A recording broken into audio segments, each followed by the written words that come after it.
नमस्कार, जय लवजी. आज अकोला जिल्हा येथील अनुसूचित जाती आरक्षण उपवर्गीकरणाच्या मोर्चाच्या प्रचारार्थ जो 7 जुलैला आहे, आम्ही बार्शी टाकळी तालुक्यातील तिवसा या गावी आहे. इथे समाज बांधवांची भेट घेतली असताना एक अतिशय कौतुकास्पद विषय आमच्या सगळ्यांच्या समोर आला. ही जी आमची बालिका आहे, मुलगी आहे, बहीण आहे, साक्षी, तुझं काय नाव आहे? साक्षी साठे. आता आमच्यावर आरोप होतो की मातंग समाज शिकला नाही, मातंग समाज शिकून नाही राहिला.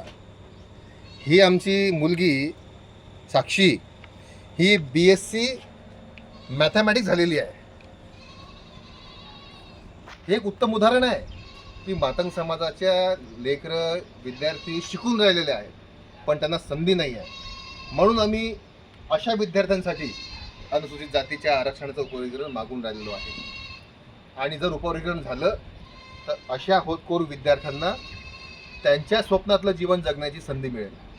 म्हणून माझी आमच्या सर्व मान्यवरांच्या वतीने मी या सरकारला विनंती करतो, या उपेक्षित वंचित सरकार समाजाच्या वतीने विनंती करतो सरकारला की मागे पडलेल्या समाज घटकांना जे या वर्गीकरणाच्या लाभाची वाट पाहून राहिले, या आरक्षणाच्या लाभाची वाट पाहून राहिले, त्यांना त्यांनी संधी द्यावी आणि वर्गीकरण त्वरित करावे, ही मी या आपल्या सर्व समाज बांधवांच्या वतीने विनंती करतो सरकारला.